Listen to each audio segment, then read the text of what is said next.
Yo, what's up mga kaibigan? Nalina tayo magkwentuhan. Kahapon nga ay nakuha ng Lakers ang panalo laban sa Sacramento Kings mula sa isang napakatinding fourth quarter mula kay LeBron James at Anthony Davis. Sa fourth quarter ay nagtala sa LeBron ng 16 points, 5 rebounds and 6 assists on perfect 6 of 6 shooting sa field at 3 of 3 sa 3-point line. Si Anthony Davis naman ay 14 points din on 5 of 5 shooting sa field. Sa buong game ay nagtala sila ng combined 63 points, 23 rebounds, 12 assists, 3 steals, and 3 blocks on 22 of 37 shooting sa field. So paano nga ba nangyari ito? Paano nga ba nila tinalo ang Sacramento Kings, isang team na hindi nila matalo-talo last season, at ginawa pa nila ito sa second night ng back-to-back na supposed to be ay mauubusan na sila ng gasolina sa fourth quarter dahil nasagad din nga sila less than 24 hours ago kontra sa Phoenix Suns matapos na kailanganin nilang gumawa ng napakalaking comeback.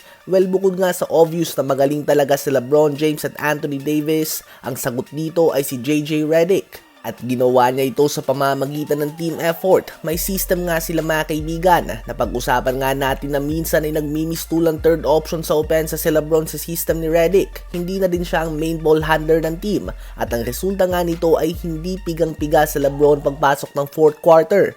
Habang si Anthony Davis naman ay palagi nang nakakahawak ng bola. Kaya naman wala na yung mga matamlay niya na second half katulad nung nakaraang season. Lahat nga gumagawa ngayon sa Lakers. Si Rui Hachimura, Austin Reeves, D'Angelo Russell, Dalton Knecht ay nagtala ng combined 60 points. This team is a team and so much more than just LeBron James and Anthony Davis. Nakakatulong din nga mga timely timeout si Redick. Sa fourth quarter nga ay may parte kung saan kapansin-pansin na medyo tinamaan na ng pagod si LeBron matapos na gumawa ng 16 points in 4 minutes at medyo may momentum na din ng Kings. Agad nga siyang tumawag ng timeout upang makakuha ng konting pahinga ang 4-time MVP.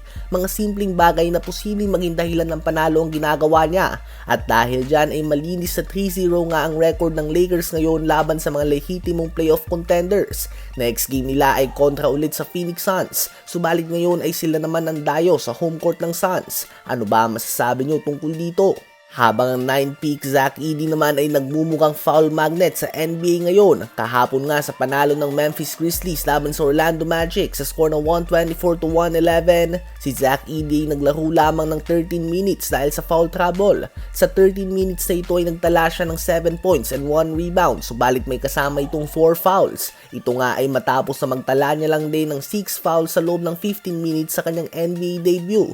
So that is 10 fouls in 28 minutes mga kaibigan sa kanyang first 2 games. Ilan sa mga dahilan ng kanyang fouls ay madalas siyang maiwan sa depensa. Ang tendency nito ay isang fake ay tumatalong kagad siya o madali siyang mapasabit.